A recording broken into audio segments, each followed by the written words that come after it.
श्री स्वामी समर्थ. आज आपण भागवत पुराणातल्या द्वितीय स्कंधातला तिसरा अध्याय पाहणार आहोत. मागच्या वेळेस गुरुवारीच म्हणजे बाबांनी पहिला आणि दुसरा अध्याय कथन केला होता. त्याच्यामध्ये ध्यान कसं करावं हा मेन टॉपिक होता आणि तो सांगणं बाबांनीच उचित आहे म्हणून मागच्या शनिवारचं प्रवचन मी केलं नव्हतं. आता आपण आज तिसरा अध्याय पाहणार आहोत. या तिसऱ्या अध्यायामध्ये आपल्या इच्छेनुसार आपल्याला काय हवं आहे त्या इच्छेनुसार कुठल्या कुठल्या देवतांची उपासना केली म्हणजे आपल्याला फल प्राप्त होतं याचं निरूपण या ठिकाणी केलेलं आहे.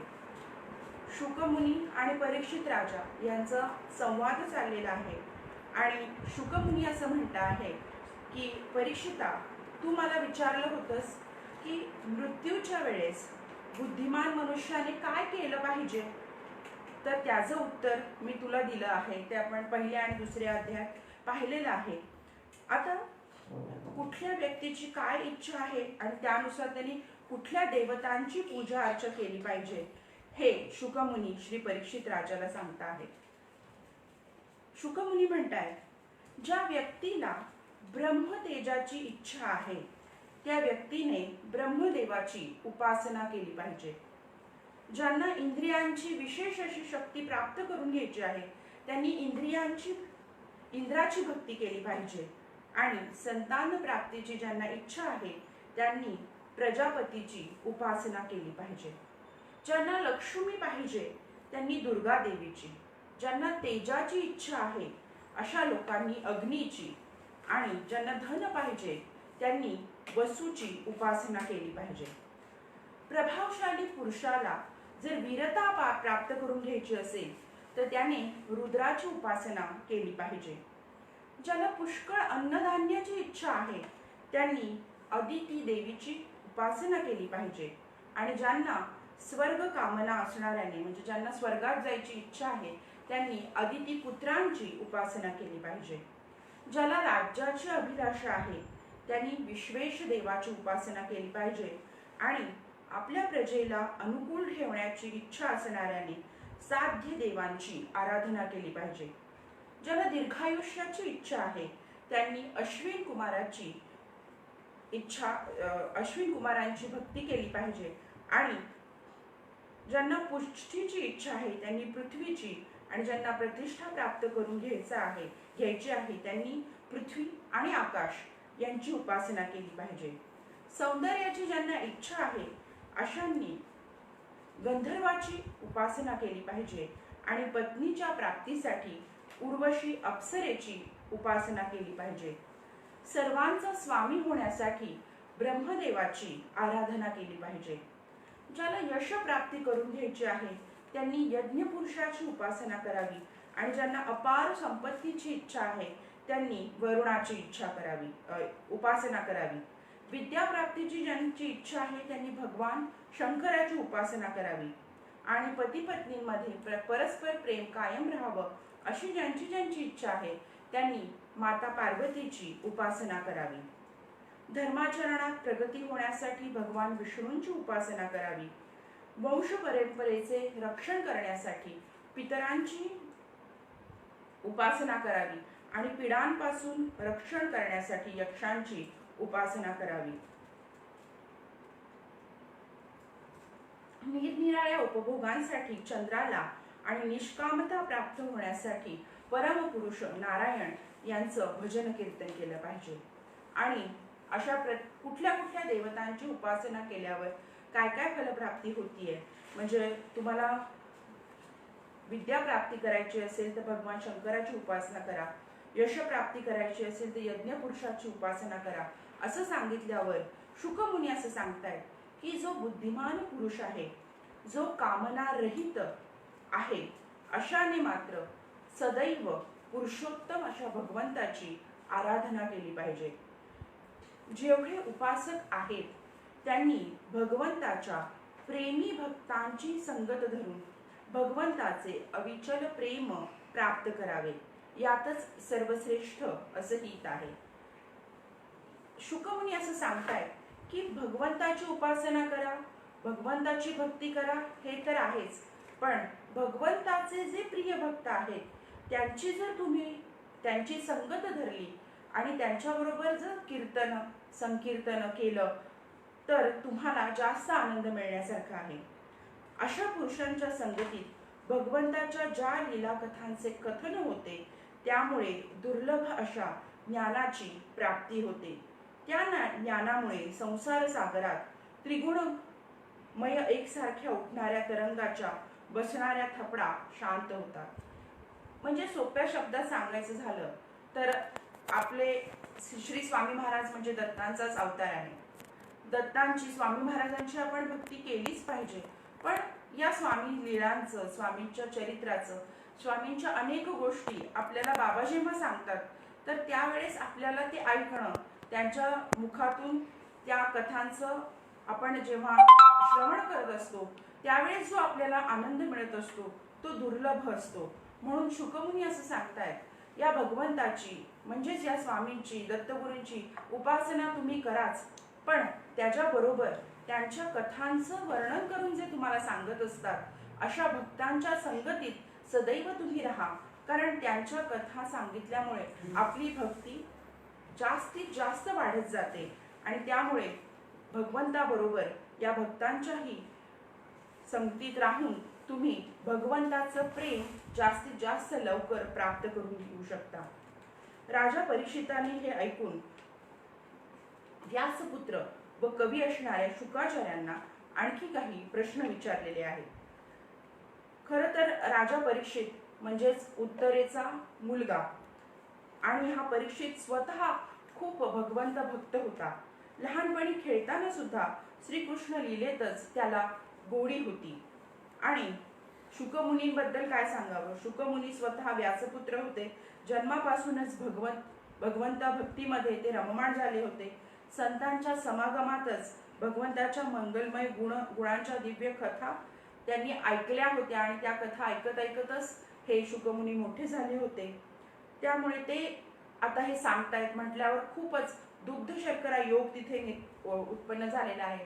परीक्षित स्वतः भगवंताचा खूप मोठा भक्त आहे आणि शुकमुनींबद्दल तर व्यासांचे पुत्र लहानपणापासून भगवत भक्तीतच ते वाढले. ते या सगळ्या प्रश्नांची परीक्षिताच्या उत्तर देत आहेत आणि त्यांचा हा संवाद चालला आहे, त्यांची प्रश्न उत्तर चालली आहेत आणि तो संवाद ऐकण्यासाठी सगळे इथे तत्पर झालेले आहेत. शुकमुनी असं सांगतात की भगवंताच्या गुणांचं कीर्तन करणे, त्यांचं श्रवण करणे याच्यात जो मनुष्य वेळ घालवतो त्याचं कल्याणच होत असतं.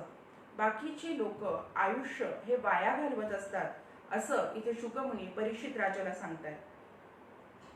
पुढे जाऊन शुकमुनी असेही सांगतात, ज्यांच्या कानांनी कधीही भगवान श्रीकृष्णाची कथा ऐकली नाही ते सगळे लोक म्हणजे पशुतुल्यच आहेत. जो मनुष्य भगवान कृष्णांची कथा कधीही ऐकत नाही त्याचे कान म्हणजे फक्त 2 बिळं आहेत असं शुकमुनी परीक्षिताला सांगतायत. जी जीभ भगवंताच्या लीलांचे गायन कधीच करत नाही ती पापी जीभ म्हणजे बेडकाच्या जिभेप्रमाणे डराव करणारीच आहेत असंही शुकमुनी सांगतायत. ज्याचं मस्तक भगवंताच्या चरणावर कधीही नतमस्तक होत नाही त्याचं शरीर म्हणजे या पृथ्वी तलावर एक प्रकारचं ओझच आहे असंही शुकमुनी सांगतायत. ज्याचे डोळे भगवंताची निवासस्थाने पाहत नाहीत, त्याचे डोळे म्हणजे मोरपिसावर सुद्धा डोळे असतात आपल्याला माहिती आहे, तसेच मोरपिसासारखेच ज्या व्यक्ती भगवंताच्या निवासस्थानांचं दर्शन घेत नाही त्यांचे डोळे म्हणजे मोरपिसावरील डोळ्यांसारखेच निरर्थक आहेत असं शुकमुनी सांगतायत. जे भक्त भगवंताच्या स्थानांची यात्रा करत नाहीत ते माणसांचे पाय, त्या माणसांचे पाय म्हणजे झाडासारखेच आहेत. झाड कसं, झाडाला पाय नसतातच किंवा झाड एका जागेवरून दुसऱ्या जागेवर हालू शकत नाही, त्याप्रमाणे शुकमुनी म्हणतात जी लोक भगवंताच्या विविध तीर्थक्षेत्रांची यात्रा करत नाही त्यांचे पाय म्हणजे झाडांसारखेच असतात, म्हणजे ज्यांचा काहीच उपयोग नाही. ज्या मनुष्याने भगवंताच्या प्रेमापायी संतांची धूळ मस्तकावर धारण केलेली नाही असे सगळे लोक म्हणजे जिवंत असूनही मेल्यासारखे आहेत असं कठोर शब्दात शुकमुनी परीक्षिताला सांगता आहेत. ज्या मनुष्याने भगवंताच्या चरणावर अर्पण केलेल्या तुळशीपत्राचा सुगंध देखील घेतला नाही तो मनुष्य श्वास घेत असूनही श्वासरहित आहे असं शुकमुनी म्हणतात. ज्या भगवंताचं मंगलमय नाम श्रवण कीर्तन केल्यावरही ज्याचं हृदय विरघळत नाही अशा मनुष्याचं हृदय म्हणजे हृदय नसून लोखंडच आहे असं देखील शुकमुनी परीक्षिताला सांगतायत. ज्या वेळेस एखाद्या भक्त जर देवाचं कीर्तन करत असेल, त्याचं श्रवण करत असेल आणि त्याचं हृदय विरघळत आहे, त्याच्या डोळ्यातून अश्रुधारा वाहत आहेत आणि शरीरावर रोमांच उत्पन्न होत आहेत, असाच मनुष्य भगवंताचा खरा भक्त आहे असं शुकमुनी परीक्षित राजाला सांगता आहे. पुढे जाऊन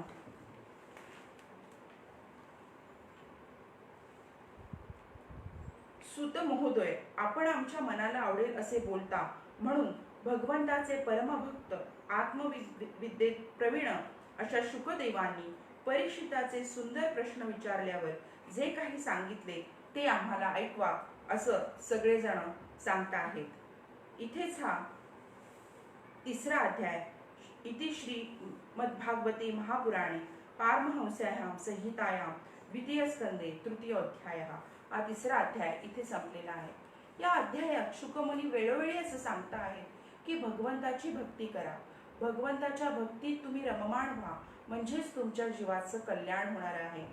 आता आपल्याला माहितीच असेल की भगवंताची भक्ती आपण सारेजण करतो, पण कधी कधी मला असं वाटतं की भगवंताची आपण भक्ती करतो त्यापेक्षा भगवंतावर जर आपण प्रेम केलं तर ह्या भक्तीची संज्ञा जास्त सोपी होईल.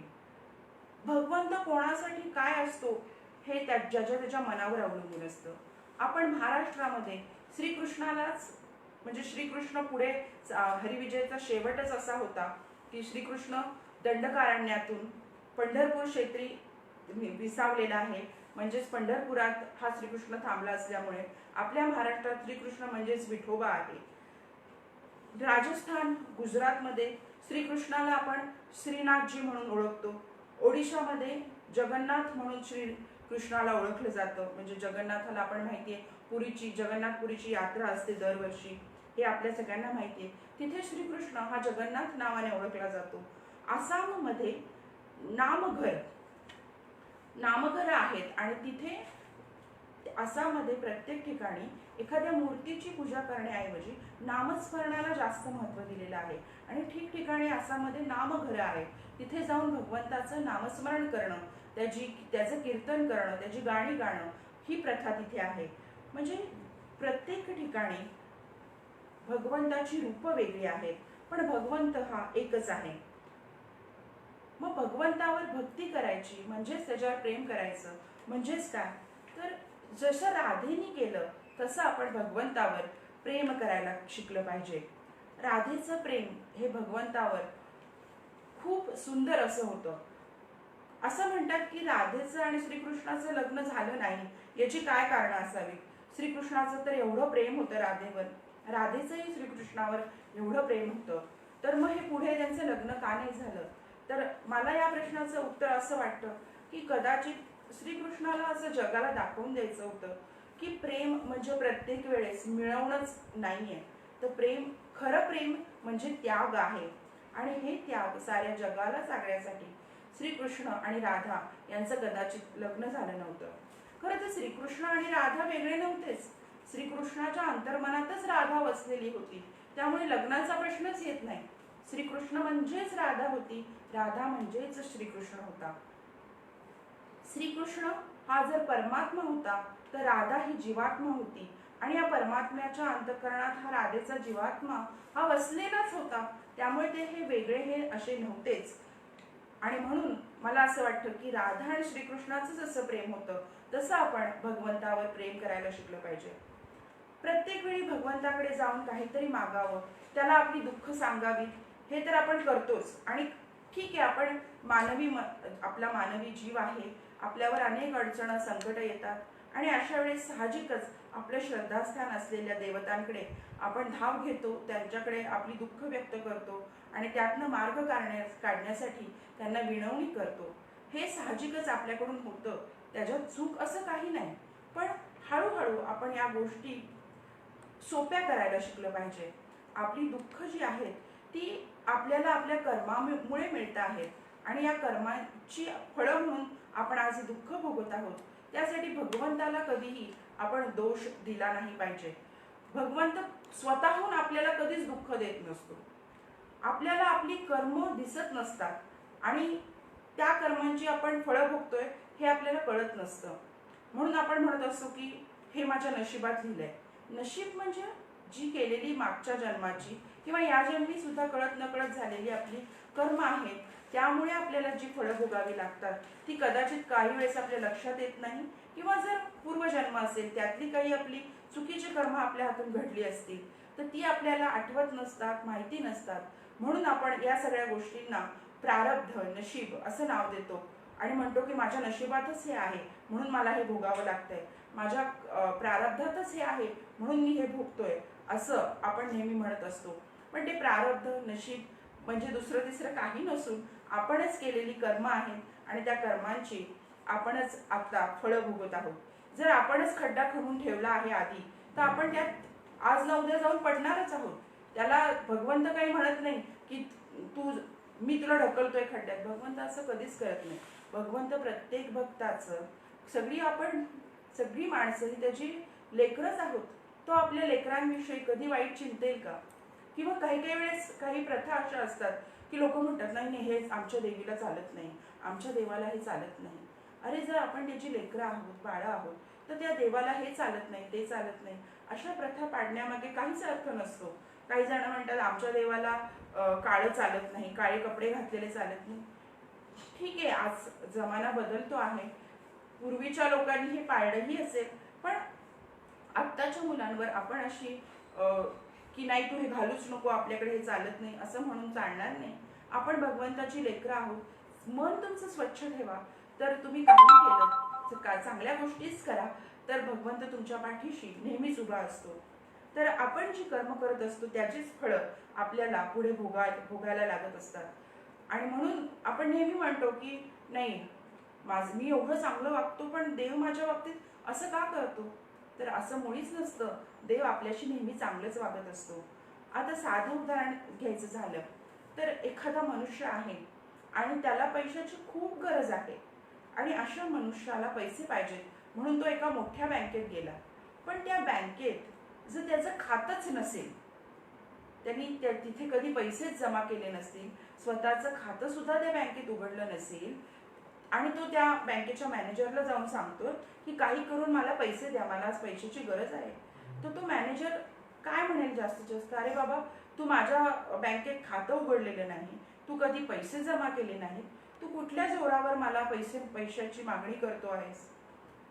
मग तो खूप जर त्यांनी गयावया केली अगदीच, तर त्या मॅनेजरला दया आली, तर तो मॅनेजर थोडीफार त्याची जेवढी शक्यता असेल, त्याच्या ऐपत असेल त्याप्रमाणे थोडीफार मदत तो त्या मनुष्याला करू शकेल.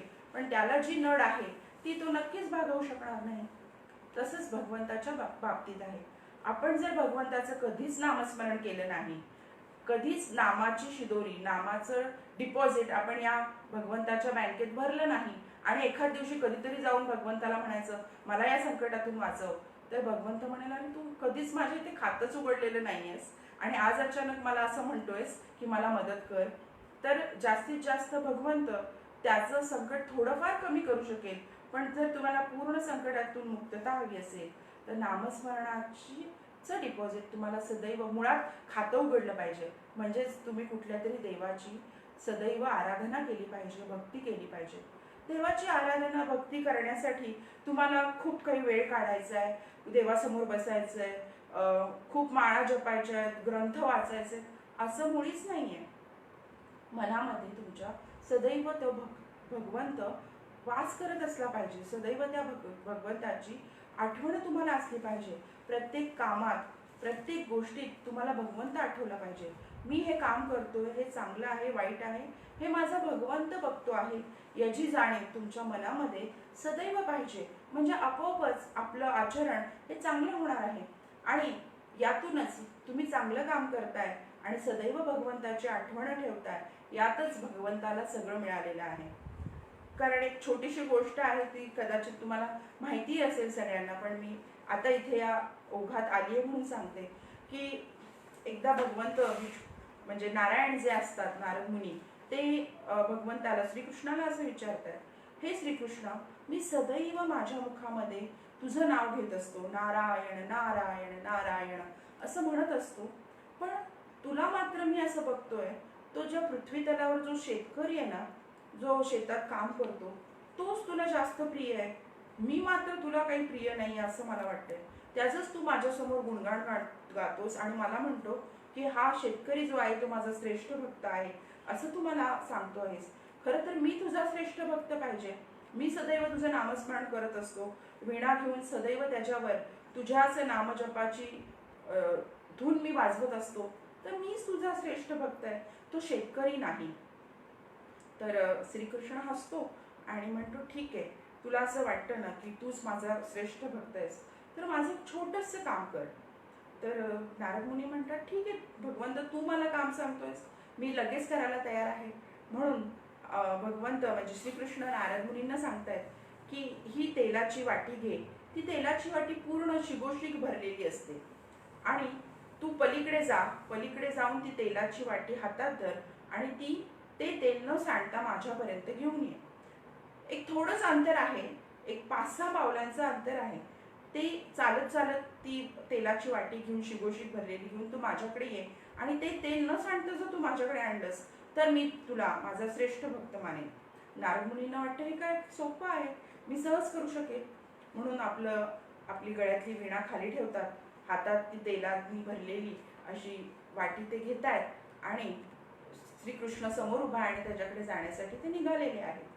श्रीकृष्णाकडे बघत पहिल्यांदी नारद मुनी निघतायत, पण नंतर त्यांचं लक्ष मात्र त्या तेलाने भरलेल्या वाटीकडे जात आहे आणि ती शिगोशीग भरली असल्यामुळे श्रीकृष्णाने तर अट घातली आहे की तेल खाली सांडून द्यायचं नाही.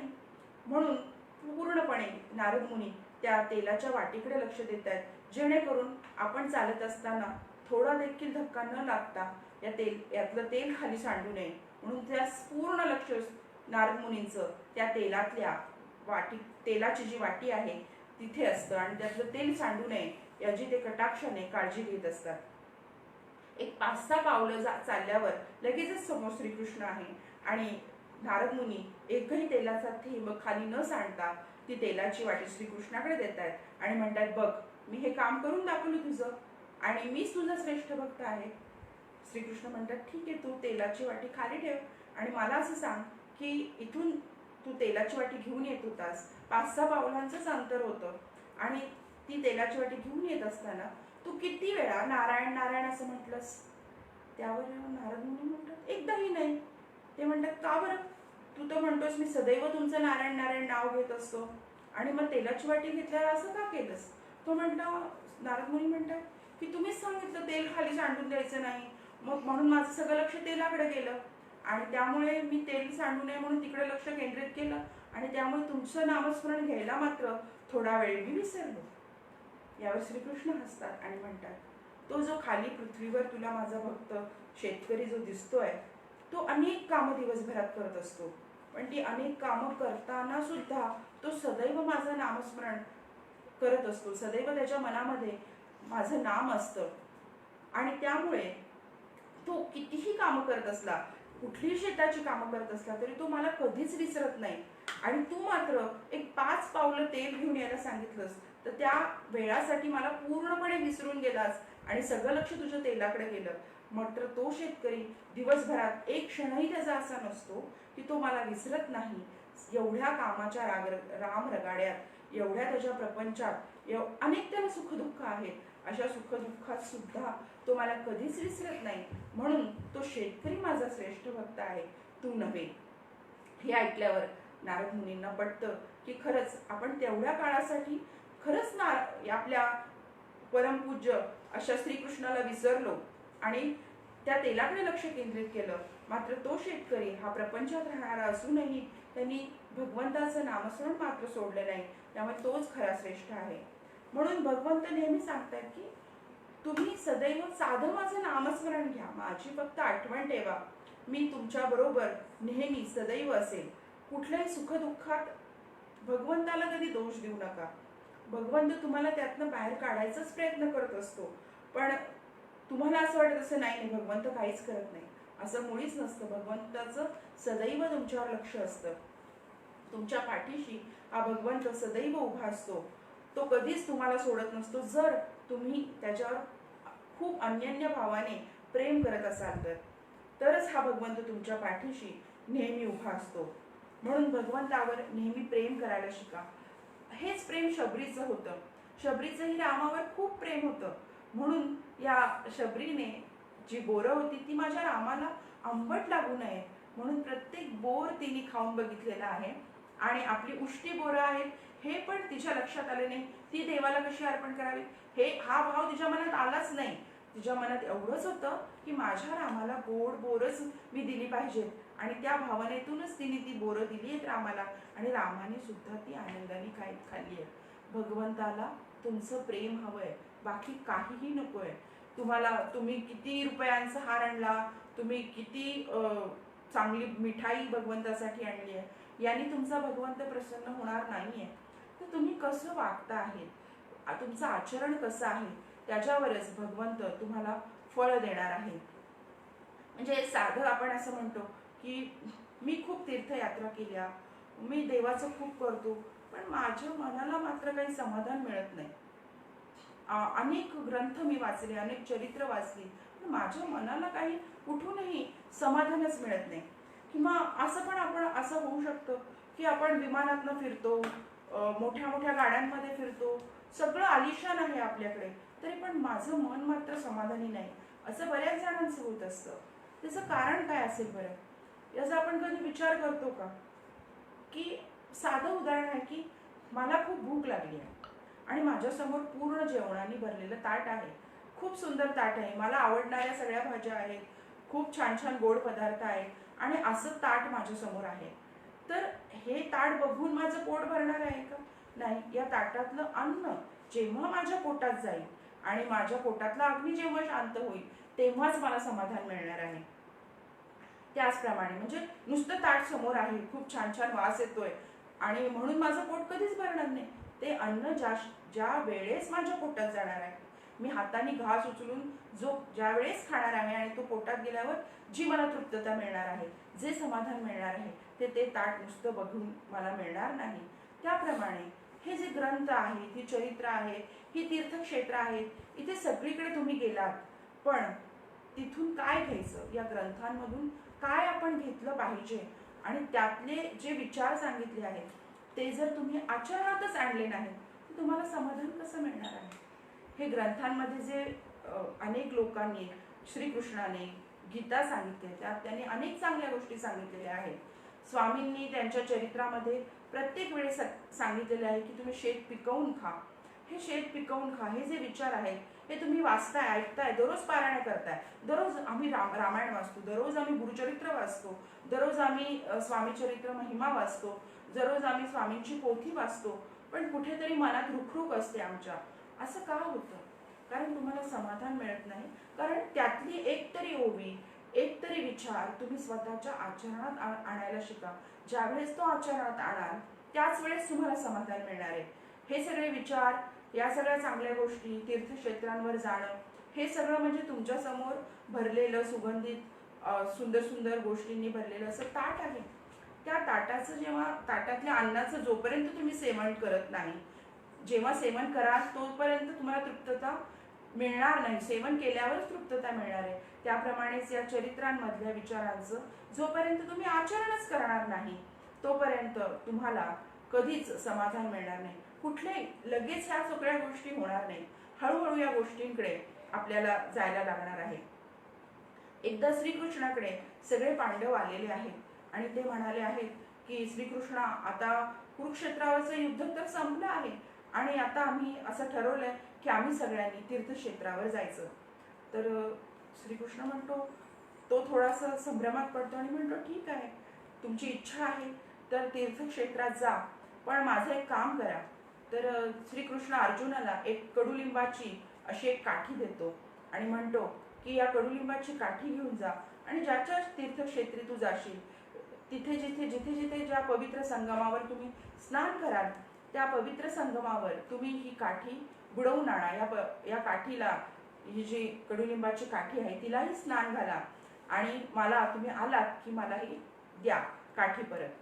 तर त्या पांडवांना काही कळत नाही की हे असं का बरं असेल, पण ते म्हणतात ठीक आहे, श्रीकृष्णाने सांगितलं म्हणून ते ऐकतात आणि सगळेजण तीर्थयात्रेला जातात. प्रत्येक ठिकाणी त्या कडुलिंबाच्या काठीला पण स्नान घालतात आणि तीर्थयात्रा करून ते पुन्हा येतात. श्रीकृष्ण असं म्हणतो की तुम्ही ती माझी काठी आणलीत का? तर ते म्हणतात हो आणली. मग ते म्हणतात की ही आता काठी खाऊन, त्याचा एक तुकडा छोटासा, कडुलिंबाचीच काठी असेल, थोडासा खाऊन बघा.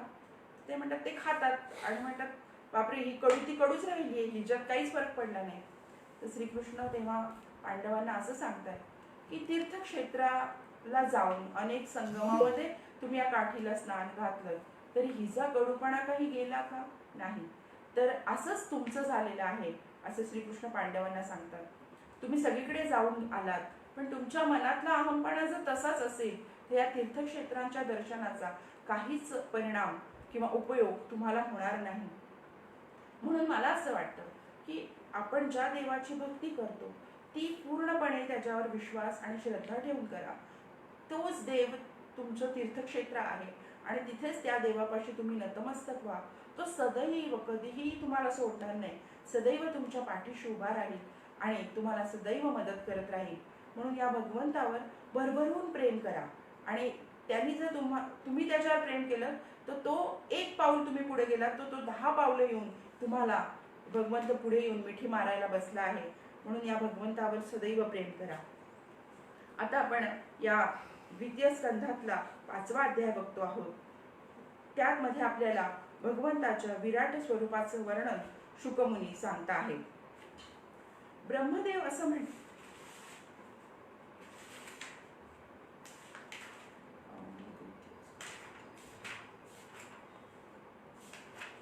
आपण द्वितीय स्कंधातला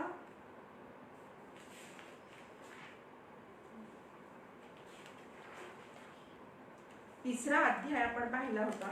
तिथे शुकमुनी हे भगवंताविषयी भगवंताचं जर स्मरण कीर्तन जर तुम्ही केलं नाही तर काय होईल हे सांगितलेलं आहे. तुम्ही भगवंताचं स्मरण करत नसाल, भगवंताच्या कथा ऐकत नसाल तर तुमचे कान म्हणजे बेळच आहेत असं प्रत्येक वेळी शुकमुनी सांगतायत. आणि जो मनुष्य भगवंताचं नामसंकीर्तन करत नाही त्यांना शुकमुनी हे काहीच त्यांना जगण्यात अर्थ नाही त्यांच्या असं शुकमुनी सांगतायत. आणि पुढे शुकदेवांनी परीक्षिताने विचारलेल्या सुंदर प्रश्नांवर उत्तर द्यायला सुरुवात केली आहे.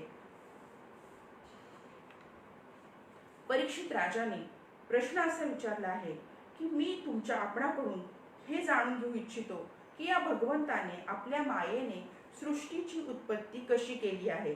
कारण सृष्टीची रचना ही ब्रह्मदेवांसारख्यांनाही कळण्यासारखी नाही. म्हणून परीक्षित राजा हा शुकमुनींना म्हणतो आहे की मला तुम्ही असं सांगा की या सृष्टीची रचना भगवंतांनी कशी केली आहे. आपण या आधीच्या अध्यायांमध्ये पाहिलेलंच आहे की परीक्षित राजाकडे केवळ 7 दिवस उरलेले आहेत आणि या 7 दिवसांमध्ये शुकदेवाकडून त्याला भगवंताविषयी पूर्ण माहिती करून घ्यायची आहे. म्हणून हा परीक्षित राजा जो आहे त्याने आपलं मन हे पूर्णपणे भगवंताच्या ठिकाणी स्थिर केलेलं आहे.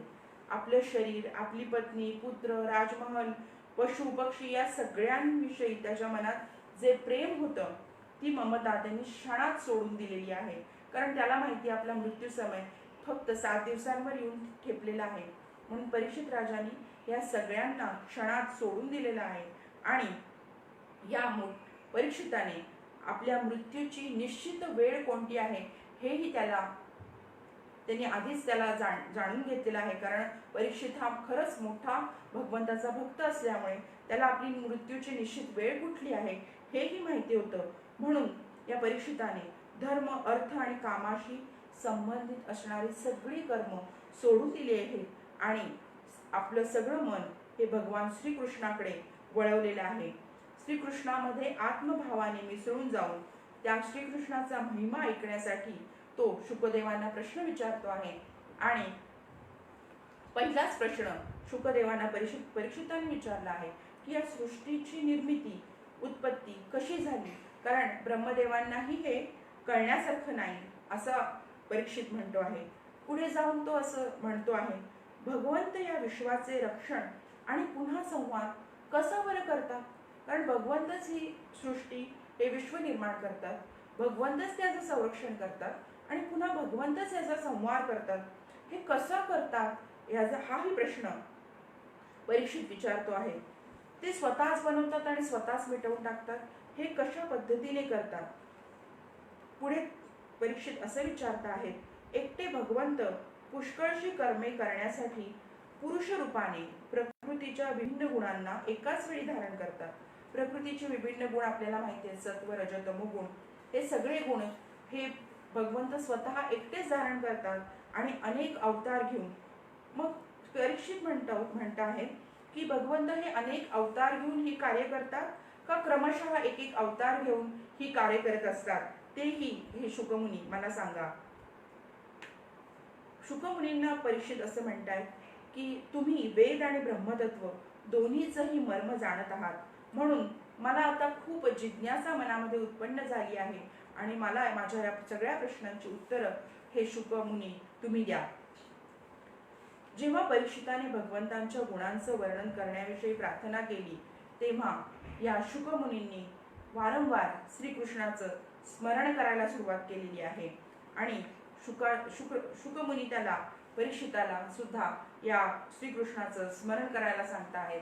आपणही थोडं श्रीकृष्णाचं नामस्मरण करूया. हरे कृष्णा कृष्ण कृष्ण हरे हरे, हरे कृष्णा कृष्ण कृष्ण हरे हरे, हरे कृष्णा कृष्ण कृष्ण हरे हरे, हरे कृष्णा कृष्ण कृष्ण हरे हरे, हरे कृष्णा कृष्ण कृष्ण हरे हरे. शुकमुनी या परीक्षित राजाला सांगतात की श्रीकृष्णाचं आता आपण वारंवार स्मरण करूयात आणि माझ्या पुढच्या प्रवचनाला शुकमुनी सांगतात मी आता सुरुवात करतोय. संसाराची उत्पत्ती, स्थिती आणि प्रलय करण्याची लीला करण्यासाठी, म्हणजे या संसारात उत्पन्न करायला, त्याची तो स्थिरावायला आणि त्याचा पुन्हा उद्ध्वस्त करायला सत्व, रज आणि तमोगुण या तिन्ही शक्तींचा स्वीकार करून ब्रह्मा, विष्णू आणि शंकराचं रूप हे भगवान धारण करतात, जे सर्व प्राण्यांच्या हृदयांमध्ये अंतर्यामी रूपाने विराजमान आहेत, ज्यांचे स्वरूप ते जाणण्याचा मार्ग बुद्धीला न कळणारा आहे, अशा अनंत महिमा असणाऱ्या परमपुरुषाला म्हणजे श्रीकृष्णाला मी वंदन करतो आहे. म्हणजे शुकमुनी असं सांगतात, या संसाराची उत्पत्ती करणं, तो चालवणं आणि त्याचा पुन्हा संहार करणं, हे सगळं करण्यासाठी जी शक्ती लागते ती शक्ती हे भगवान श्रीकृष्ण ही सत्व, रज, तमो गुण यांच्यातून स्वीकार करतात आणि सत्वगुणी ब्रह्मा, विष्णू, शंकर यांचं रूप ते धारण करता आहेत आणि त्यांच्यातूनच प्रत्येक आपण जे प्रत्येक मनुष्य प्राणी जो आहोत त्या प्रत्येकाच्या हृदयामध्ये हा भगवान विराजमान असतो. त्याचं स्वरूप जाणण्याचा मार्ग ह्या भगवंताचा, आपल्या हृदयात बसलेल्या भगवंताचं जर स्वरूप तुम्हाला जाणायचं असेल तर इथे बुद्धीने काम करून चालणार नाही. अशा ठिकाणी फक्त भगवंताचं जो नामस्मरण करतो, भगवंतावर जो विश्वास ठेवतो, त्यांनाच या हृदयात विराजमान झालेल्या भगवंताविषयी जाणीव होते आणि त्याचं दर्शन होत असतं. बाकी बुद्धीने जो विचार करतो त्याला कधीच भगवंत कळत नसतो.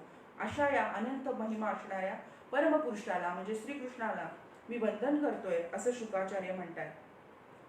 अनेक सत्पुरुषांचं जो दुःख नाहीसं करतो, दुष्टांची उन्नती होऊ नये म्हणून निरनिराळ्या देवता बनून त्यांना मागेल तेवढेच फळ देणाऱ्या अशा श्रीकृष्णाला मी वंदन करतोय असं शुकमुनी म्हणतात. जे भक्त वत्सल आहे, म्हणजे जे भक्तांवर ज्यांचं अपार प्रेम आहे, असे जे भगवंत आहेत, अशा भगवंतांच्या चरणी मी नतमस्तक होतोय असं शुकमुनी म्हणतात. ज्यांचं कीर्तन, स्मरण, दर्शन, वंदन, श्रवण आणि पूजन जीवाची पापे तात्काळ नाहीशी करतात, अशा पुण्यकीर्ती भगवानांना मी वारंवार नमन करतो आहे असे शुकमुनी सांगतात. विवेकी पुरुष ज्या ज्या चरण कमलांना शरण जाऊन आपल्या हृदयातून परलोकाची आसक्ती काढून टाकतात, अशा मंगल कीर्ती असणाऱ्या भगवान कृष्णाला मी वारंवार नमस्कार करतोय असं शुकमुनी सांगतात. इथे भक्तवत्सल श्रीकृष्णाला मी वारंवार नमस्कार करतोय असं शुकमुनी सांगतात. भक्तवत्सल राधा सुद्धा खूप श्रीकृष्णाची भक्ती करणारी होती आणि या राधेवर, या आपल्या भक्तावर श्रीकृष्णाचं सुद्धा अपार प्रेम होतं. म्हणून श्रीकृष्णाला भक्त वत्सल म्हटलेलं आहे. आपला एकही भक्त जर उपाशी असेल तर श्रीकृष्ण जेवत नाही, अशी कथा आहे. एकदा रुक्मिणीने श्रीकृष्णाला जेवायला वाढलेलं आहे. खूप सुंदर असं जेवणाचं ताट आहे, पण श्रीकृष्ण काही जेवत नाहीयेत. रुक्मिणी म्हणते, अहो तुम्ही जेवा जेवा, पण श्रीकृष्ण जेवत नाहीयेत. आणि ते म्हणतात, एका सेकंदात मी जाऊन येतो. आणि ते येत आहेत आणि त्यांच्या पृथ्वीतलावर एक भक्त उपाशी असतो, त्याची जेवणाची सोय श्रीकृष्ण करतायत आणि त्याचं जेवण झाल्यावरच श्रीकृष्ण जेवतो. आपण म्हणत असतो, देव आमच्यासाठी काय करतो, आम्हाला ते एवढी मोठी दुःख देऊन ठेवतो आणि त्यातनं मार्ग काढत नाही. तसं मुळीच नाही. आपल्यासाठी सदैव आपल्याबरोबर देव असतो. आपलं काम, आपलं कार्य चांगलं सुरळीत पाडावं, पुढे चालावं, यासाठी देवाची सुद्धा तळमळ असते. फक्त तुम्ही तुमचं कर्म चांगलं करा, वाईट गोष्टी करू नका. तुम्ही चांगल्या गोष्टी करा, सन्मार्गाने जा. भगवंत तुम्हाला या वाईट काळातून सुद्धा बाहेर नक्की काढतो. हा माझा स्वतःचा अनुभव आहे. भगवंत तुम्हाला कधीच वेळ येते, तुमच्या मागच्या जन्माच्या, या जन्मांच्या कर्मांची फळं, त्यामुळे तुमच्यावर कदाचित काही वेळेस दुःख येतं तुमच्यावर. काही तुम्हाला शारीरिक त्रास होत असतात, काही मानसिक तुम्हाला अचानक त्रास व्हायला सुरुवात होतोय, कोणी काहीतरी बोलतं, पण यातून भगवंत तुम्हाला नक्कीच बाहेर काढत असतो. जर तुम्ही भगवंताच्या चरणी सदैव लीन असाल, भगवंताचं नामस्मरण करत असाल, तर भगवंत तुम्हाला नेहमी बाहेर काढत असतो यातून. राधा आणि कृष्णाची एक छोटीशी गोष्ट अशी आहे की राधा आणि कृष्णाचं तर खरं खूप एकमेकांवर प्रेम असतं, पण एकदा श्रीकृष्ण असं म्हणतो की आपण राधेची एक छोटीशी गंमत करावी. म्हणून तो श्रीकृष्ण राधेला भेटायलाच जात नाही. 1 दिवस होतो, 2 दिवस होतात, पण श्रीकृष्ण काही राधेला भेटायलाच येत नाही. राधेला पण हे माहिती असतं की श्रीकृष्ण मुद्दाम हे आपल्या बरोबर करत आहे, कारण मलाही श्रीकृष्णाला भेटल्याशिवाय चैन पडत नाही, तसं श्रीकृष्णाला सुद्धा मला भेटल्याशिवाय चैन पडत नाही. पण तो मुद्दाम आपली गंमत करतो आहे हे राधेला सुद्धा कळत असतं. पण 2 दिवस झाले, 3चे 4 असं म्हणत म्हणत खूप दिवस होतात आणि श्रीकृष्ण काही राधेला भेटायला जात नाही. राधेला श्रीकृष्ण भेटायला येत नाही म्हटल्यावर राधा स्थैर्यभैर होतीये. तिने अन्न पाणी सोडून दिलेलं आहे की अरे इतके दिवस झाले श्रीकृष्ण माझ्याकडे आलाच नाही, त्याला माझी थोडी सुद्धा आठवण आली नाही, असं राधेला वाटतं आहे. आणि सारखी ही राधा जी आहे ती श्रीकृष्णाचं नामस्मरण करती आहे आणि श्रीकृष्ण लवकरात लवकर मला भेटायला ये अशी विनवणी ती करती आहे.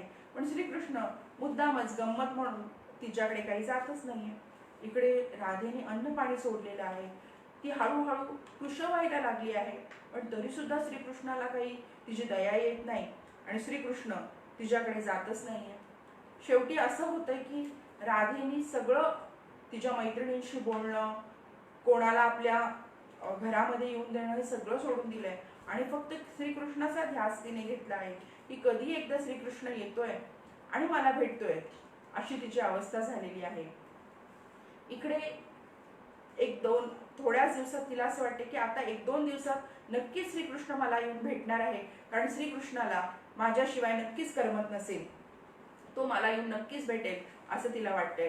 पण श्रीकृष्णाने मुद्दाम माझी गंमत करायची म्हणून माझ्याशी तो असं वागला आहे, याचा थोडासा रागही राधेला आलाय. आणि म्हणून आता 2 दिवसात आपल्याला नक्की हा श्रीकृष्ण तळमळून, त्यालाही माझी खूप आठवण येत असणार म्हणून भेटायला येणार आहे हे राधेला कळतंय.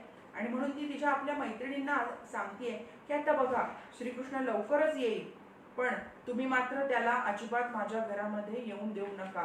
त्याला सांगा की राधेला तुम्हाला भेटायचं नाहीये. तर सगळ्या जणी म्हणतात, अगं तुझी अशी अवस्था आहे, तू एवढी बारीक झाली आहेस, तू इतके दिवस काही अन्न पाणी घेतलेलं नाहीस, श्रीकृष्णाचा ध्यास घेतलायस आणि जर आता 2 दिवसात श्रीकृष्ण येत आहेत तर तू असं का म्हणतेस. तर ती म्हणते की मी तुम्हाला जे सांगितलंय ते करा. तुमची आणि माझी हे गोपिकांनो मैत्री असेल तर तुम्ही जे मी सांगतेय ते नक्की कराल. तर त्याचाही नाईलाज होतो, मैत्रीची शपथ या राधेने घातलेली आहे, त्यामुळे त्या म्हणतात ठीक आहे. आणि खरोखरच 2 दिवसांमध्ये श्रीकृष्ण या राधेला भेटण्यासाठी येतोय आणि या सगळ्या राधेच्या मैत्रिणी ज्या आहेत गोपिका, त्या राधेच्या दारासमोर राधेचं दार अडवून बसलेले आहेत आणि श्रीकृष्ण खूप सुंदर असा वेश धारण करून आलेला आहे. सुंदर असं पितांबर घातलेलं आहे. छान असं मुकुटावर मोरपीस डुलता आहे आणि गळ्यात छान असा सोनेरी कलर रंगाचा त्यांनी शेला घातलेला आहे. आणि त्याचं हे सगळं रूप पाहून त्या ज्या गोपिका आहेत त्या तिथल्या तिथेच थबकल्या आहेत. आणि या श्रीकृष्णाला आपण आता कसं सांगायचं की राधेला तुला भेटायचं नाहीये. ऍक्च्युली श्रीकृष्ण मुद्दामच असा वेश करून आलेला असतो, कारण त्याला आपली लीला दाखवायची असते. पण शेवटी त्या इतक्या स्तब्ध होतात आणि बाहेर जो आवाज चाललेला होता, गलका चाललेला होता या सगळ्या आपल्या मैत्रिणींचा, तो एकदम का थांबला हे आतमध्ये घरामध्ये या राधेच्याही लक्षात येतं की नक्कीच बाहेर श्रीकृष्ण आलेला असणार आणि त्यामुळे या एकदम थबकल्या असणार.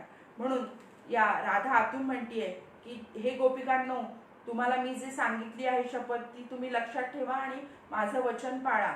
या कृष्णाला आतमध्ये अजिबात येऊन देऊ नका. मग त्या भानावर येत आहेत आणि श्रीकृष्णाला सांगतात की राधाला तर काही तुझ्या बरोबर भेटायची इच्छाच नाहीये, तू जा. तर श्रीकृष्ण म्हणतो असं कसं, मी इतके दिवस तिला भेटलो नाही, मला तिला भेटायचं आहे. श्रीकृष्ण हर तऱ्हेने या गोपिकांना मनवण्याचा प्रयत्न करतो, पण त्या गोपिका मात्र काही ऐकत नाही. त्या म्हणतात की राधा आमच्यावर चिडेल जर आम्ही तुला आज जाऊन दिलं तर श्रीकृष्ण म्हणतो की अगं जाऊ दे मला, पण त्या ऐकतच नाही. श्रीकृष्णाचाही काही त्यांच्या समोर उपाय चालत नाही. आणि मग शेवटी अत्यंत दुःखी असा होऊन श्रीकृष्ण, मी आता खूप दुःखी झालोय अशी ऍक्टिंग करतोय आणि अगदी मलूल होऊन खाली मान घालतोय, मला आता राधा भेटली नाही म्हणून असं निघालेलं आहे. मग गोपिकांना खूप वाईट वाटतं की अरे आपल्या एवढा लाडका श्रीकृष्ण एवढा दुःखी झालाय, तो चाललाय, तो बिचारा एवढा राधेला भेटायला आला आणि राधा बघा कशी अडून बसली आहे आणि त्याला भेटत नाही. म्हणून श्रीकृष्ण असा निघालाय आणि या गोपिका आत पळत पळत सांगायला येतात, अगं राधे, आज श्रीकृष्ण आता निघून चालला आहे आणि तू असं या गोष्टीवर का अडून बसलीयस. मग राधा भानावर येते, जोर जोरात रडायला लागते. अरे मी इतके दिवस श्रीकृष्णाला भेटले नाही, तरी श्रीकृष्ण काहीही करून त्यांनी मला खरं भेटायला यायला पाहिजे होतं अशी राधेची इच्छा असते, पण तो आता मला न भेटताच चाललाय. म्हणून राधा खूप रडायला लागते. तिला असं वाटतं आपल्या अंगातून प्राण जातोय की काय. आणि इतक्यात या गोपिका पुन्हा बाहेर येतात, तर त्यांना तिथून एक स्त्री चाललेली दिसते आहे. तर ती स्त्री म्हणते, काय ग तुम्ही एवढ्या उदास का सगळ्याजणी. तर त्या सांगतात की राधा आमची इतकी आता रडती आहे, तिला श्रीकृष्ण काही भेटला नाही. तर ती म्हणते, हो का, माझ्याकडे याच्यावर उपाय आहे, मी नक्कीच तुम्हाला याच्यावर उपाय सांगेल, मला चला तुम्ही त्या राधेकडे घेऊन चला मला. तर सगळ्या गोपिका म्हणतात, अरे ही स्त्री खूप चांगली वाटते, हिला आपण राधेकडे घेऊन जाऊ म्हणजे तिचं दुःख हलकं होईल आणि ही स्त्री यातनं काहीतरी मार्ग काढेल. म्हणून पटकन त्या स्त्रीला त्या सगळ्या गोपिका ज्या आहेत त्या राधेच्या घरामध्ये घेऊन येत आहेत.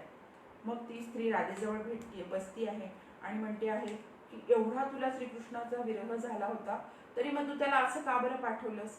थांब, मी तुझा हात बघते आणि तुझ्या नशिबात काय आहे हे सांगते. म्हणून ती स्त्री त्या राधेचा हात हातात घेती आहे आणि हात बघती आहे.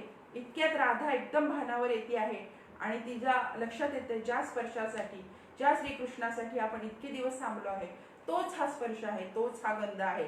ती स्त्री म्हणजेच तो श्रीकृष्ण होता. त्याच्या स्पर्शाने तिला कळतंय की हा श्रीकृष्ण आहे. म्हणजे राधा त्यावेळेस खूप आनंदी होती आहे आणि श्रीकृष्णालाही इतक्या दिवसांनी राधा भेटली आहे म्हटल्यावर खूप आनंद होतोय. दोघांच्या नयनातून अश्रू वाहत आहेत. श्रीकृष्ण तिला वारंवार असं सांगतो आहे की तुझं जे सुंदर असं हास्य जे आहे आणि तू सतत जी सुंदर दिसत असते तेच हास्य हे राधे म्हणजे माझ्या मी जे सतत हसत असतो ते तुझ्या चेहऱ्यावर जे हास्य असतं त्या हास्यामुळेच माझ्या चेहऱ्यावर सतत हास्य असतं असं श्रीकृष्ण राधेला सांगतो आहे. श्रीकृष्ण राधेला असंही म्हणतो आहे, माझ्या सगळ्या जीवनाचं जे सार आहे ते म्हणजे तूच हे राधा आहेस, तू माझी एनर्जी आहेस, तूच माझा सगळा ऊर्जेचा स्रोत आहे असं श्रीकृष्ण राधेला सांगतो आहे. तू श्वास घेतेस हे राधे, तू श्वास घेतेस म्हणून मी जिवंत आहे असं राधेला श्रीकृष्ण सांगतोय. राधा ही भक्त आहे. आपल्या भक्तावर या श्रीकृष्णाचं किती प्रेम आहे. श्रीकृष्ण असं म्हणतोय, हे राधे म्हणजेच हे भक्ता, आपल्या सगळ्यांनाही श्रीकृष्ण हेच सांगतोय, हे भक्तांनो, तुम्ही श्वास घेताय म्हणून मी जिवंत आहे, तुमच्या चेहऱ्यावर हास्य आहे म्हणून माझ्या चेहऱ्यावर जे स्मित हास्य आहे ते तुमच्या चेहऱ्यावरल्या हास्यामुळे आहे, तुम्ही सारेजणच माझ्या ऊर्जेचं स्तोत्र आहात, असं श्रीकृष्ण आपल्याला सांगतोय. म्हणजे भक्त आणि भगवंत याच्यातलं नातं किती सुंदर आहे. भगवंत का आहे तर भक्त आहे म्हणून, आणि भक्त का आहे तर भगवंत आहे म्हणून. हे एकमेकांशिवाय राहू शकत नाही, वेगळे होऊ शकत नाहीत, किंवा ते वेगळे नाहीतच. भक्त म्हणजेच भगवंत आहे, भगवंत म्हणजेच भक्त आहे. हरिविजयमध्ये आपण पाहिलेलं होतं की एकदा उद्धव श्रीकृष्णाला भेटायला आलेला आहे. 1 तास होतो, 2 तास होतो, तरी पण आज श्रीकृष्ण काही बाहेर येत नाहीये. म्हणून उद्धव कासावीस होते की काय झालं, श्रीकृष्ण अजून बाहेर का नाही येते इतका वेळ झाला तरी. मग हा उद्धव शेवटी म्हणतो, आता आपणच आज जाऊन बघावं की श्रीकृष्ण बाहेर का येत नाहीये. म्हणून उद्धव आज जातो आहे. तर श्रीकृष्णचं एक मोठं देवघर असतं आणि तिथे श्रीकृष्ण पूजा करत असतो. उद्धवाला वाटतं हा स्वतः भगवंत आहे आणि हा भगवंतच कुठल्या भगवंताची बरं पूजा करत असेल. म्हणून त्याच्या मनात क्युरियोसिटी उत्पन्न होते उद्धवाच्या की काय असेल बरं. म्हणून तो जाऊन बघतोय की काय श्रीकृष्ण कुठल्या देवतांची पूजा करतोय की एवढा वेळ त्यांनी घेतला आहे. आणि जेव्हा उद्धव ते बघतो आहे तर श्रीकृष्ण आपल्या सगळ्या भक्तांच्या मूर्त्या असतात त्यांची हा श्रीकृष्ण पूजा करत असतो. त्याच्यामध्ये अक्रूर असतो, राधा असते, असे अनेक भक्त असतात, त्यांच्या मूर्त्या असतात आणि त्यांची हा श्रीकृष्ण पूजा करत असतो. हे पाहून उद्धव खूप रडतो आहे. म्हणजे भगवंताचं आणि भक्ताचं काय नातं आहे हे आपल्याला याच्यावरून कळत असतं. भगवंत सदैव आपल्यासाठी, आपल्या भक्तासाठी सदैव तत्पर असतो. आपण मात्र भगवंत माझ्या जरा काही आपलं इकडे तिकडे झालं की लगेच आपण भगवंतावर रुसतो, आपल्या माणसावरच आपण रुसतो. ही गोष्टही तितकीच खरी आहे. त्यामुळे भगवंतावर रुसणं ह्याच्यात काही गैर नाही, पण भगवंत आपल्यासाठी सगळं करत असतो हे नेहमी आपण लक्षात ठेवलं पाहिजे.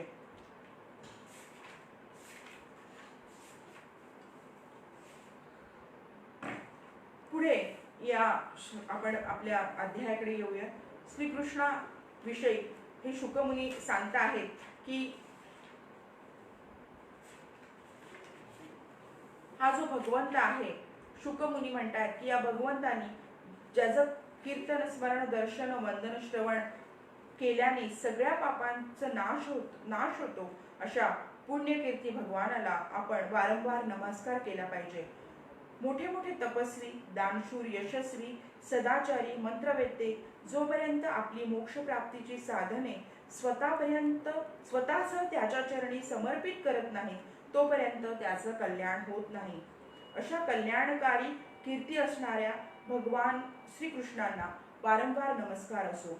म्हणजे जोपर्यंत आपण आपल्या मोक्षप्राप्तीची साधनं या भगवंताच्या स्थानी समर्पित करत नाही, याचाच अर्थ असा आहे की जोपर्यंत आपल्यावर जो भार आहे तो भगवंताच्या चरणी आपण समर्पित करत नाही, सुख आणि दुःख यांनी आपल्यावर काहीही जोपर्यंत परिणाम होणार नाही, सुखात जेवढे आपण स्थिर राहणार आहोत किंवा सुख आले म्हणून खूप आपण आनंदी झालो, खूप एक्साइट झालो असं न होता शांत ज्याची बुद्धी मन राहणार आहे, आणि दुःख आलं म्हणून खूप दुःख करून घ्यायचं आणि सगळा दोष भगवंताला द्यायचा असंही जो करत नाही तो मनुष्य म्हणजे खरा भगवंताचा भक्त असतो, असं इथे शुकमुनींना सुचवायचं आहे. समुद्रात जर खूप पाऊस पडला म्हणून समुद्र काही खूप उसळायला लागत नाही, किंवा पाऊसच पडला नाही म्हणून समुद्र ज्याप्रमाणे आटत नाही, त्याप्रमाणे सुख आणि दुःखात जो मनुष्य स्थिर राहतो तोच खरा भगवंत भक्त आहे, असं शुकमुनी सांगत आहेत. आता आपण सामान्य माणसं आहोत, आपल्या गरजा अनेक असतात, अनेक गोष्टी असतात. आपलं असं कधीच होणार नाही की भगवंताकडे आपण काही मागणार नाही, किंवा काही गोष्टी आपल्याला ज्या मिळत नसतात त्यासाठी भगवंताकडे आपण आराधना करणार नाही, असं कधीच होणार नाही. कारण तोच आपला सर्वेसर्व आहे. बाकी कोणाकडे आपण जाणार? आपल्यासाठी स्वामीच आपले सगळे आहेत. बाकी जरी आपले नातेवाईक जरी असले तरी आपल्या मनातले दुःख आपण नेहमी स्वामींकडेच व्यक्त करणार आहोत. त्यांच्याशिवाय आपलं कोण आहे? हे करायलाही पाहिजे. पण त्याच्यासाठी एक अशी एक गोष्ट आहे की एक राजा असतो आणि त्या राजाला, तो खूप चांगला राजा असतो, सगळ्या प्रजेचं तो नेहमी चांगल्या पद्धतीने रक्षण करत असतो आणि त्यांचं संरक्षण करत असतो, त्यांच्या सगळ्या गरजांकडे हा राजा लक्ष देत असतो. आणि या राजाचा चंदन नावाचा एक त्याचा मंत्री किंवा सेनापती असतो आणि हा चंदन जो असतो तो खूप हुशार असतो. राजा आपल्या सेनापतीला म्हणतो की ही जी माझं एवढं मोठं राज्य आहे त्या राज्यातले सगळी लोक खूप आनंदी आहेत आणि मला याचा खूप अभिमान आहे. सगळ्यांना सगळं भरभरून मिळतं आहे, कोणाला कशाचीच कमतरता नाही, म्हणून मी खूप आनंदी आहे. एक दिवस त्या राज्यामध्ये एक मोठा असा बाजार भरलेला असतो. सगळी लोक त्या आणि राजा आपल्या राजवाड्यातून त्याच्या मोठ्या अशा उंची अशा गच्चीतून सगळ्या प्रजेकडे बघत असतो.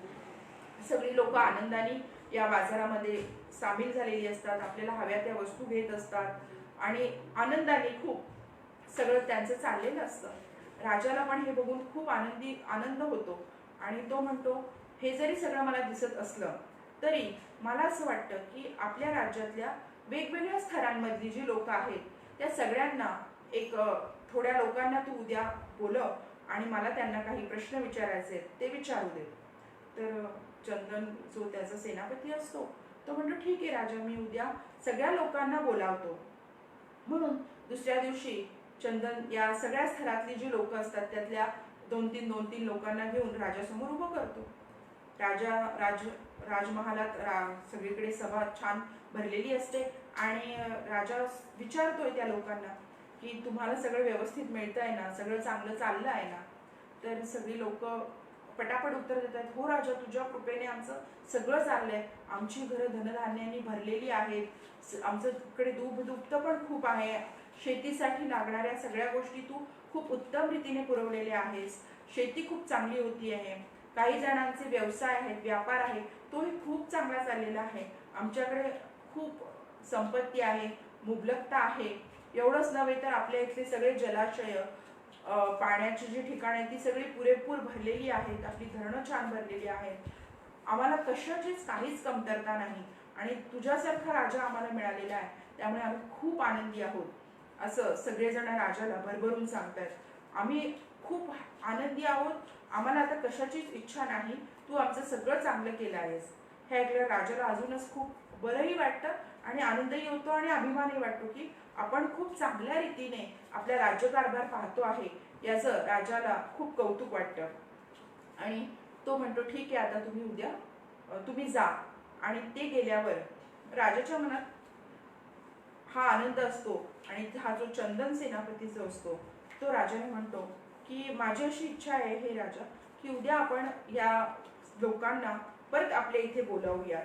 तर राजा म्हणतो, कशाला, आता त्यांनी तर सांगितलंय आमच्याकडे सगळं आहे, आम्ही खूप आनंदी आहोत, आता आम्हाला कशाची इच्छा नाही, सगळं आमच्याकडे भरभरून आहे, मग आता परत कशाला. तो म्हणतो, माझी एक इच्छा आहे म्हणून आपण बोलवूया. मग हा चंदन जो मंत्री आहे तो राज्यामध्ये अशी दवंडी पिटवतो आहे की उद्या राजाचा जो बगीचा आहे तो पाहण्याची तुम्हाला सगळ्यांना संधी मिळणार आहे आणि तुम्ही सगळ्यांनी या बगीच्यामध्ये तुम्हाला यायचं आहे, त्याचं निमंत्रण मी तुम्हाला देतो आहे. तर त्यातली जी आदल्या दिवशी जी आलेली लोक असतात त्याच लोकांना तो पुन्हा दुसऱ्या दिवशी बोलावतो आहे आणि तिथे मग दुसऱ्या दिवशी राजाचा सुंदर बगीचा, कारण सगळ्यांना माहिती असतं राजाचा बगीचा खूप मोठा आहे, खूप सुंदर आहे, सगळ्या देशातली वेगवेगळ्या देशांमधली फळं फुलं सुंदर सुंदर गोष्टी तिथे आहेत आणि आपण तर या कधी पाहिल्या नाही आणि फक्त आपण ऐकलेलं आहे राजाच्या या सुंदर सुंदर गोष्टींचं वर्णन, म्हणून आपणही आता या गोष्टी आपल्याला पाहायला मिळणार म्हणून सगळे खूप आनंदी होतात आणि दुसऱ्या दिवशी सगळेजण तिथे या राजाच्या जो जे बगीचा असतो त्याच्या बाहेरून उभं राहतात. चंदन जो मंत्री असतो तो म्हणतोय की तुम्ही आलात, खूप आनंद आहे, पण तुम्हाला एकच काम करायचंय, या बगीच्यामध्ये जाण्याचा जो मेन दरवाजा आहे त्यातनं तुम्ही आत जायचं, पण बाहेर येताना मात्र यातनं बाहेर यायचं नाही. तर सगळे म्हणतात, का बरं. नाही, तशी आमची अटच आहे, तुम्हाला बाहेर यायला मागचा जो दरवाजा आहे तिथे राजा बसला आहे, तिथे राजाला भेटायचंय तुम्हाला. राजाची भेट झाल्यावर तुम्हाला तिथून बाहेर यायचं आहे.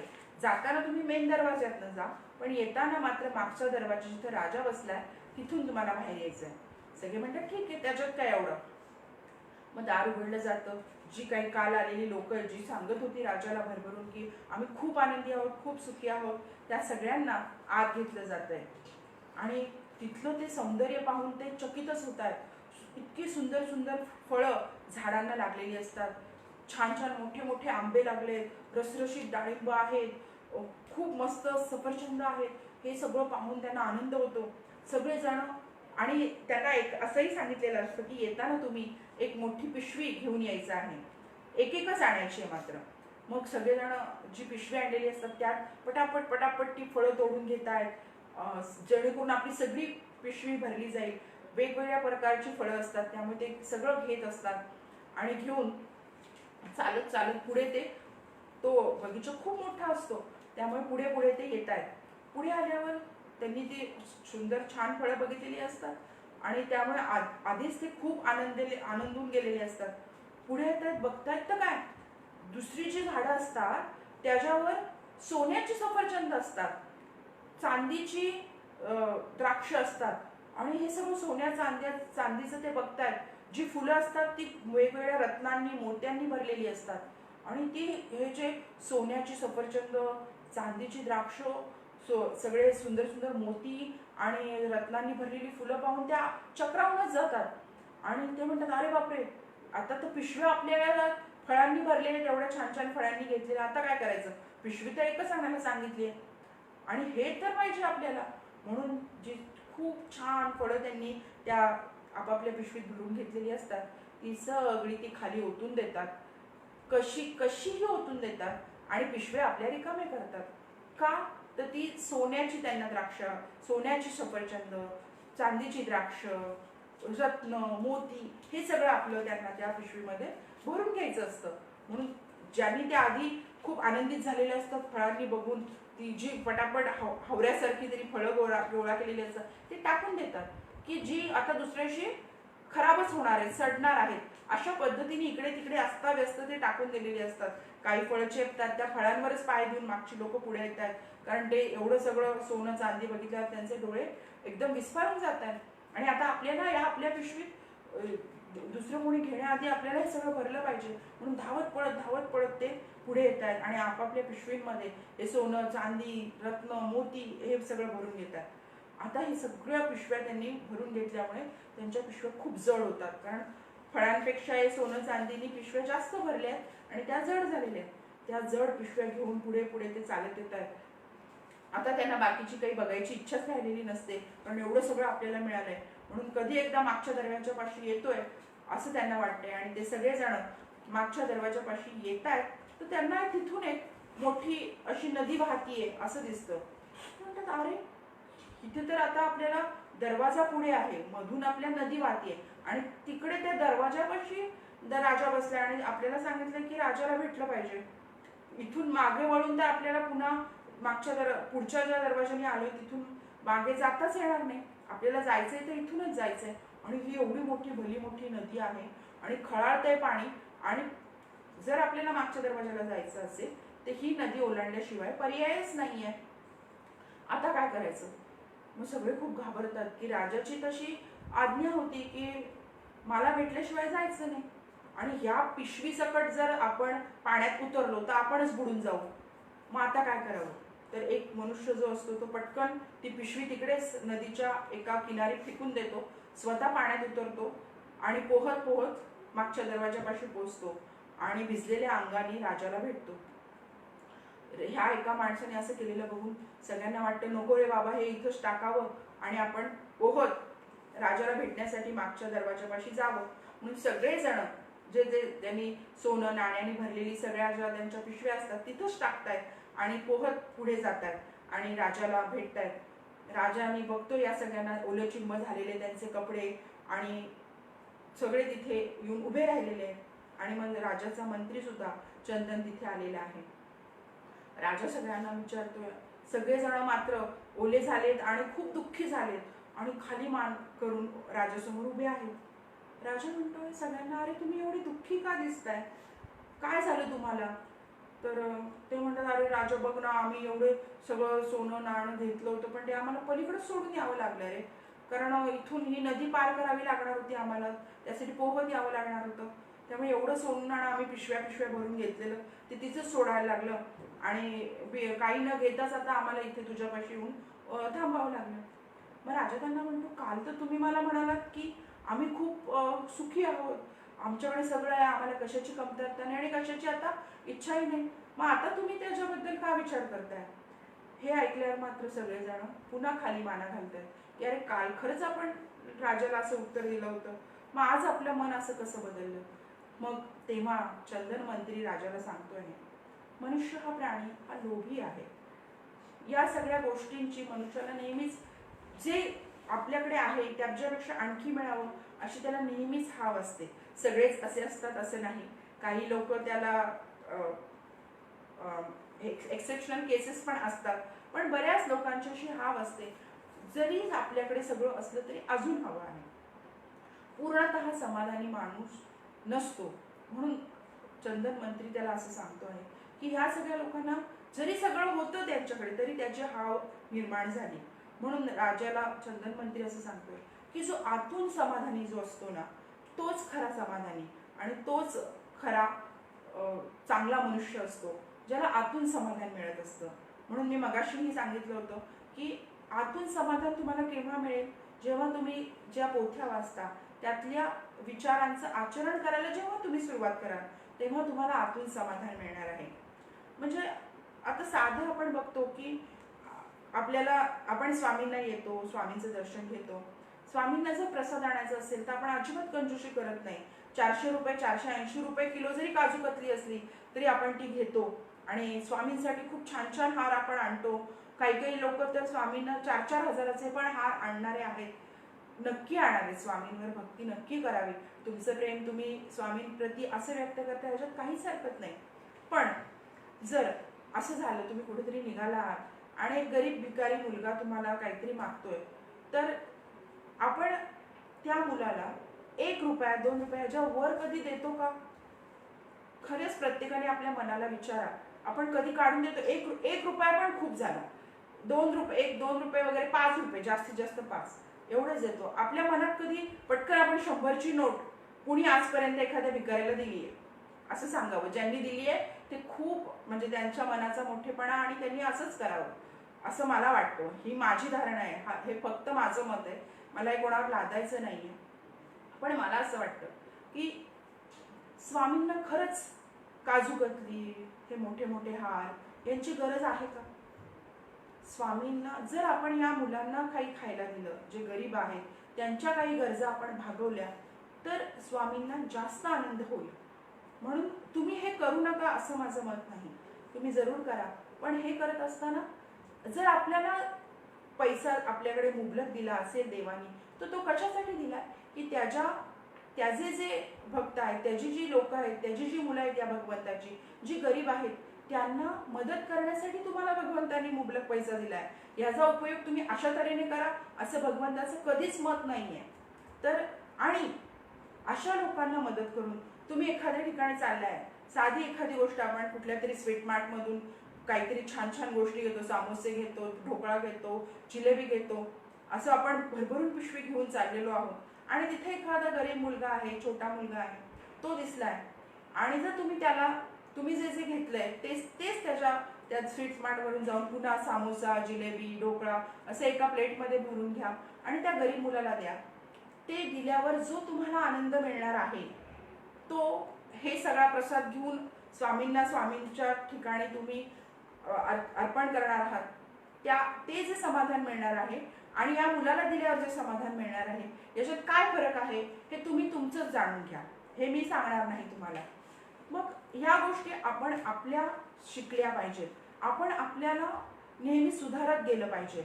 म्हणजे स्वामींना काही करू नका असं माझं मुळीच मत नाही. नक्की करा, तुमची इच्छा आहे, तुमची भावना आहे आणि भक्तीचा एक तो प्रकारही आहे की पूजा अर्चन करणं, सुगंधी गोष्टी भगवंताला अर्पण करणं, हे नक्की करा. पण आजच्या कलियुगात जर तुमच्या पुढे जर अशी लोक आहेत ज्यांना एक वेळचं जेवणही मिळत नाहीये आणि तुम्ही लाखोंच्या जेवणावळी घालता आहात, तर मला असं वाटतं त्या गरिबांना तुम्ही द्या, भगवंत त्यांनी जास्त आनंदी होईल. म्हणून भगवंताच्या जवळ जर तुम्हाला जायचं असेल तर भगवंताच्या या लेकरांना तुम्ही जर आनंदी केलं तर भगवंतच तुम्हाला, कारण यांच्यामध्येच भगवंत बसला असेल हे तुम्हाला कदाचित माहिती सुद्धा नसेल, त्यांच्यातूनच तो तुमचा प्रसाद घेऊन कधीच निघून जाईल हेही तुम्हाला कळणार नाही. म्हणून या भगवंताच्या चरणी तुम्ही नेहमी सदैव तुमचं चित्त ठेवा असं मला वाटतं आहे. आता आपण, मला असं वाटतं आहे की एक थोडा वेळ या भगवंताची भक्ती कशी करावी. भगवंताचं मला असं वाटतं पहिली आपली स्टेज जी असते, आपण म्हणजे खूप मोठे आपण नाही, मी तर आज मुळीच नाही आहे, मला जे साधं कळतं ते असं आहे की आपण डोळे बंद करावेत, भगवंताचं तुम्हाला जो आवडतो तो देव, त्याचं रूप तुम्ही छान भगवंताचं डोळ्यासमोर आणावं आणि त्याच्या भक्तीत तुम्ही रममाण व्हावं. कृष्ण, आता आपण कृष्णाचं ऐकतो आहोत, भागवत पुराण करतो आहोत, तर श्रीकृष्णाचं सुंदर रूप डोळ्यासमोर आणावं. श्रीकृष्णाच्या पायामध्ये सुंदर अशी नुपुरं घातलेली आहेत, त्यांनी कमरेला कंबरपट्टा घातलेला आहे, त्यांनी त्याच्या गळ्यामध्ये तुलसी माला आहे, सुंदर असा शेला आहे, डोक्यावर त्याच्या छान मोरपीस डोलता आहे. अशा श्रीकृष्णाचं सुंदर असं रूप आपण डोळ्यासमोर आणूयात. डोळे बंद करून आपण 1-2 मिनिटं त्याचं ध्यान करूया.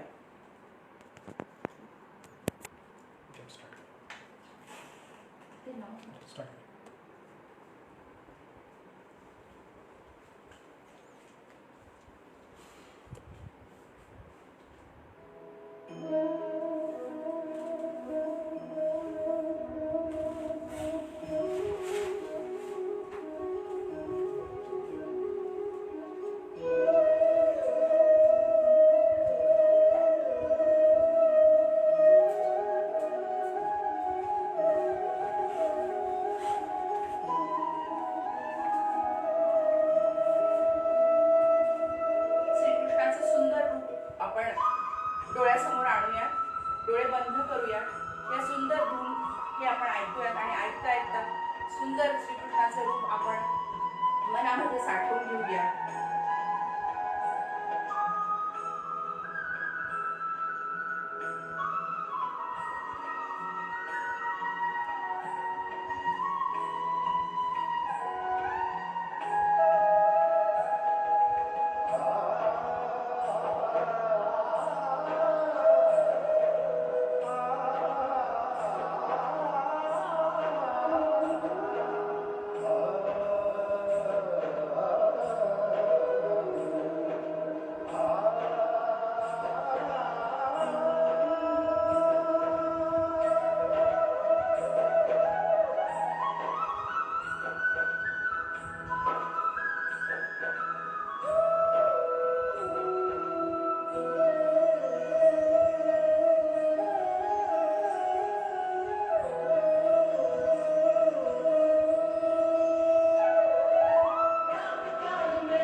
मला असं वाटतं की भगवंताची भक्ती म्हणजे तुम्ही खूप जप जापे करा, खूप पोथ्या वाचा, खूप एक एक 2-2 तास भगवंतासमोर बसा, असं काहीच नाही. भगवंतावर मनापासून प्रेम करा.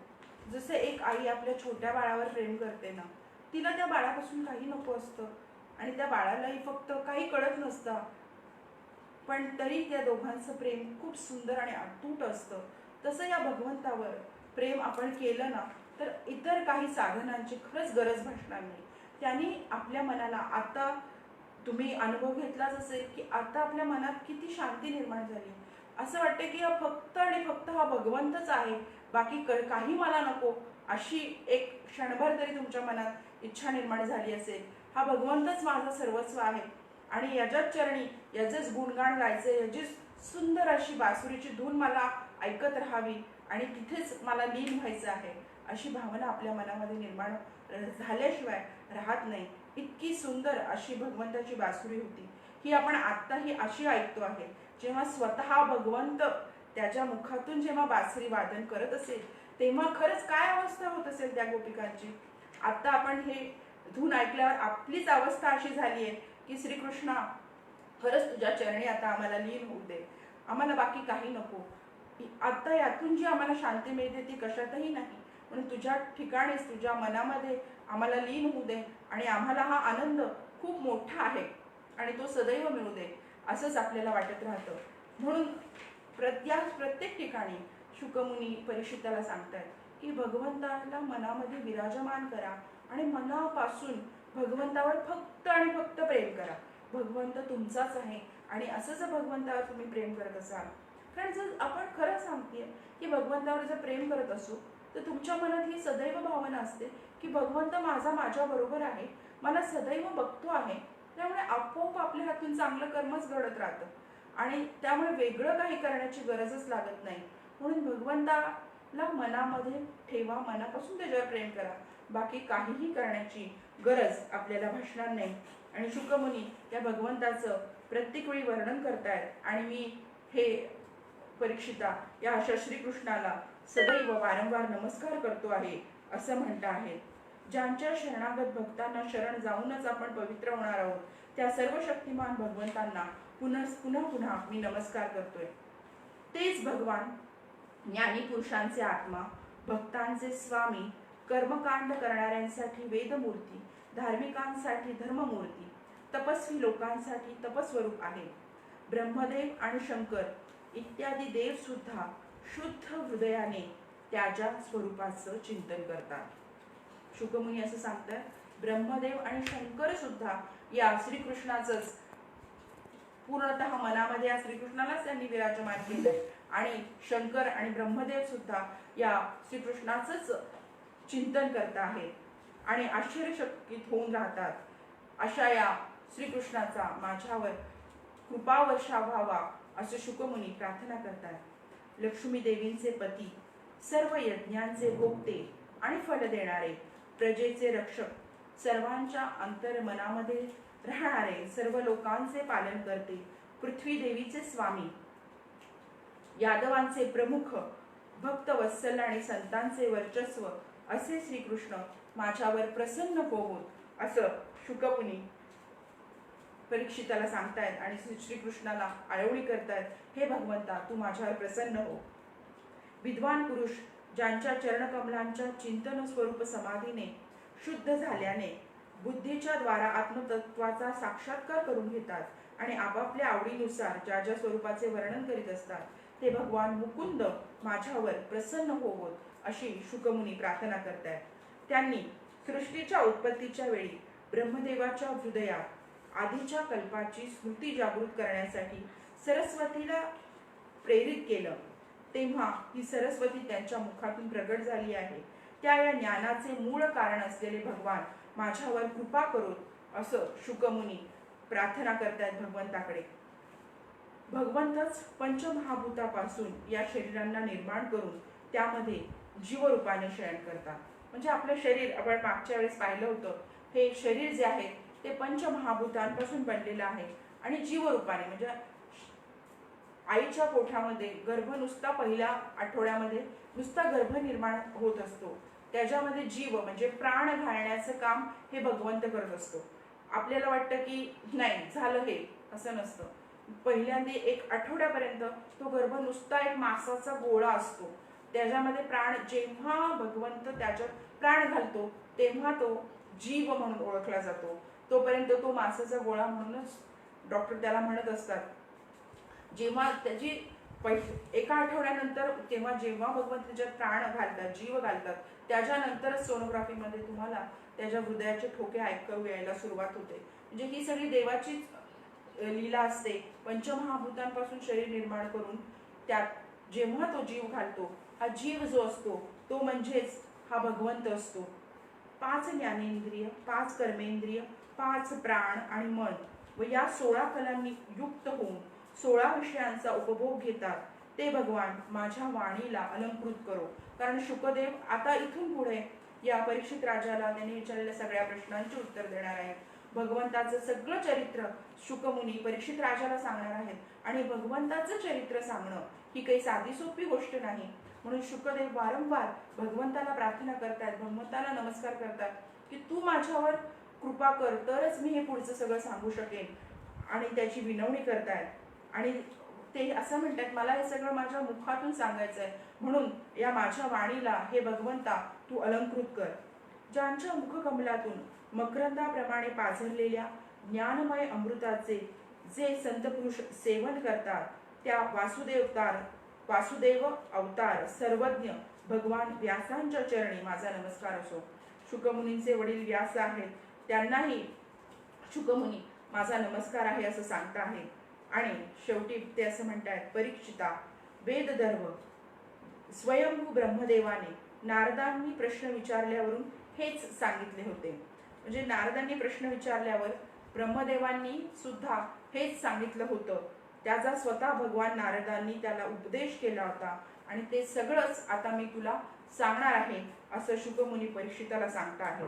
आणि इथेच आपला हा 4था अध्याय पूर्ण होतो आहे. इति श्री भागवत महात्मे महापुराणे पारमहंस्यां संहितायां द्वितीय स्कंदे 4थो अध्यायः. आणि इथेच मी माझं प्रवचन थांबवतेय. याचा पुढचा भाग जो आहे 5वा अध्याय, त्याच्यामध्ये सृष्टीवर्णन जे सांगितले आहे ते गुरुवारी बाबा सांगतील. आणि त्याच्या पुढचं जे विवेचन आहे ते शनिवारी मी करेन. काही माझ्या हातून काही चुकीचं घडलं असेल, बोललं गेलं असेल तर ती सगळी माझी चूक आहे, ती तुम्ही पदरात घाला. पण जे काही चांगलं आहे ते नक्की घ्या. ते सगळं स्वामींचं आहे, ते सगळं या श्रीकृष्णाचं आहे अशी मी सगळ्यांना विनंती करते. स्वामी.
श्री स्वामी समर्थ जय जय स्वामी समर्थ वेबसाईटचं वगैरे श्री नाव आहे. स्वामी समर्थ जय जय स्वामी समर्थ श्री स्वामी समर्थ जय जय स्वामी समर्थ श्री स्वामी समर्थ जय जय स्वामी समर्थ